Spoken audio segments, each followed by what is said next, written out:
श्री स्वामी समर्थ. नमस्कार मंडळी, स्वागत आहे तुमचं माझ्या यूट्यूब चॅनेलवरती. आजचा दिवस तुम्हाला खूप छान, सुखाचा, आनंदाचा जाओ हीच मी स्वामींच्या चरणी प्रार्थना करते आणि आज या नवीन व्हिडिओला सुरुवात करते.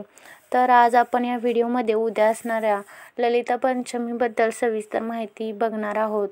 तुळशीच्या जवळ कोणती एक वस्तू ठेवावी, त्याच्यामुळं काय परिणाम होतात, त्याचे कसे आपल्याला फायदे होतात, ही सविस्तर माहिती आपण ह्या व्हिडिओमध्ये जाणून घेणार आहोत. तर व्हिडिओ शेवटपर्यंत नक्की बघा. चला तर मग सुरुवात करूया या छानशा व्हिडिओला.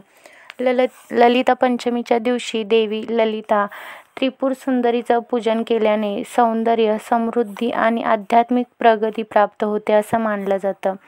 यासाठी अगदी साध्या पद्धतीने पूजन करता येतं. विशेषतः घरी तुळशीजवळ किंवा पूजेसाठी असलेल्या जागेत पूजन करता येतं. ललिता पंचमी पूजनाची सोपी पद्धत. घरच्या घरी ललिता पंचमी पूजा सविस्तर माहिती. साहित्य, जे शक्य असेल तेवढं ते साहित्य आपण पाहूया.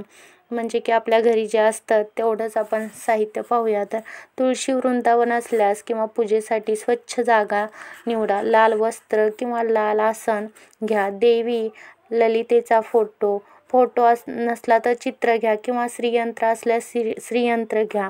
त्याच्यानंतर तांदूळ घ्यायचे आहेत. अक्षदा, कुंकू, हळद कुंकू, फुलं लाल करून, म्हणजे जास्त करून लाल फुलं घ्या. जास्वंद असेल किंवा लाल गुलाब, ह्या दोन्हीपैकी एक लाल फूल घ्या. फळं घ्या थोडी. मिठाई, नैवेद्य, पाणी व अर्धपात्र गंध, चंदन किंवा अत्तर असेल तर तुम्ही चंदन असेल तर चंदन घेऊ शकता. नसेल तुमच्या घरी तर अत्तर असेल तर अत्तर घ्या. अत्तर किंवा चंदन ह्या दोन्हीपैकी एखादं घ्या. दीप, तेल किंवा तुपाचा दिवा, अगरबत्ती, धूप, पंचामृतासाठी दूध, दही, तूप, मध, साखर. ललिता अष्टोत्तर शतनामावली. आता आपण पाहूयात ललिता पंचमीची पूजाविधी. आता आपण सविस्तर ललिता पंचमीची पूजाविधी पाहणार आहोत. तर स्वतः स्नान करून स्वच्छ कपडे घालावे. पूजास्थळ स्वच्छ करा. तुळशी किंवा पूजेच्या ठिकाणी लाल वस्त्र अंथरा. देवीला मनाने आमंत्रित करा. ओम ललिते देवी, या पूजेसाठी आपणास सादर आमंत्रण आहे असे म्हणा. कृपया आगमन करा व या आसनावर विराजमान व्हा. देवीला गंध लावा. चंदन किंवा अत्तराचा गंध लावा. अक्षता अर्पण करा. फुलं अर्पण करा. हळद कुंकू लावा. फळं व नैवेद्य अर्पण करा. दिवा आणि अगरबत्ती लावा. सामान्य देवीची आरती म्हणा, जसे की जय देवी जय देवी किंवा ललिता देवीची आरती तुम्ही म्हणू शकता. पूजा झाल्यानंतर नैवेद्य आणि प्रसाद सर्वांना वाटावा. पूजेत मनापासून भाव महत्त्वाचा असतो. साहित्य नसेल तरी फक्त मंत्रोच्चार, फुलं आणि दीप लावूनही पूजा करता येते. सकाळी किंवा संध्याकाळी पूजा करणे अत्यंत शुभ मानलं जातं. ललिता पंचमीच्या दिवशी आता आपण पाहणार आहोत की ललिता पंचमीच्या दिवशी तुळशीजवळ ठेवायच्या वस्तूंचे विशेष धार्मिक महत्त्व काय आहे. या दिवशी तुळशी पूजन करताना काही विशिष्ट वस्तू तुळशीजवळ ठेवाव्यात. यामुळे पुण्य आणि सौभाग्य प्राप्त होतं असं मानलं जातं.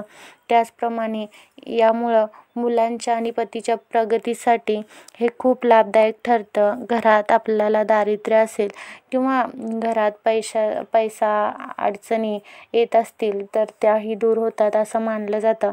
आता आपण पाहणार आहोत ललिता पंचमीला तुळशीजवळ ठेवायच्या मुख्य कोणत्या वस्तू आहेत. पहिला आहे सुगंधी अत्तर किंवा अगरबत्ती, धूप. ह्यापैकी काही ठेवू शकता, कारण हे देवीला सुगंध प्रिय आहे, त्यामुळे घरात सकारात्मक ऊर्जा येते. त्यानंतर तुम्ही लाल फुलं ठेवू शकता तुळशीजवळ, जसं की म्हणजे गुलाब असेल किंवा जास्वंद असेल. ह्यापैकी ललिता देवी ही देवी दुर्गेचा एक स्वरूप आहे, त्याच्यामुळे लाल किंवा गुलाबाचं फूल तुम्ही ठेवू शकता. तिला लाल फुलं प्रिय आहेत. त्यानंतर कुंकू आणि हळद सौभाग्यवती स्त्रियांसाठी अत्यंत शुभ आहे. आपल्या पतीच्या दीर्घायुष्यासाठी हे शुभ आहे, म्हणून तुम्ही कुंकू आणि हळद तुळशीजवळ ठेवा. तुळशीला कुंकवाची ओटी भरतात. त्यानंतर लाल वस्त्र किंवा ओढणी तुळशीवर चढवायची नाही, म्हणजे तुळशीवर ठेवायची नाही. तुळशीच्या बाजूला तुम्ही लाल ओढणी किंवा लाल वस्त्र ठेवू शकता देवीच्या प्रतीकासाठी. त्यानंतर नारळ शुभ प्रतीक आहे. आपल्या सर्वांना माहीत आहे नारळ हे शुभ प्रतीक आहे. तुळशी पूजनाची थोडक्यात पद्धत आपण आता पाहणार आहोत की तुळशी पूजन कसं करावं. थोडक्यात मी माहिती तुम्हाला सांगणार आहे. तर तुळशीचे रोप पहिला स्वच्छ पाण्यानं धुवून घ्या. तिच्यावर हळद कुंकू लावा. फुलं पहिला अर्पण करा. नंतर देवीला दिवा लावा. तुळशीच्या भोवती फेऱ्या घाला. ओम ललिताय नमः असा जप करा. तर हा व्हिडिओ कसा वाटला हे मला कमेंट करून नक्की सांगा. तर ही अत्यंत महत्त्वाची माहिती मला तुमच्यापर्यंत पोहोचवायची होती. व्हिडिओ आवडला असल्यास लाईक शेअर करा. चॅनेलवरती नवीन असाल तर सबस्क्राईब करा आणि हा व्हिडिओ आपल्या मित्रपरिवारांसोबत जास्तीत जास्त शेअर करा, म्हणजे ही अत्यंत महत्त्वाची माहिती त्यांच्यापर्यंतही पोहोचेल. चला तर मग भेटूया अशाच एका छानशा व्हिडिओमध्ये. तोपर्यंत सर्वांना श्री स्वामी समर्थ.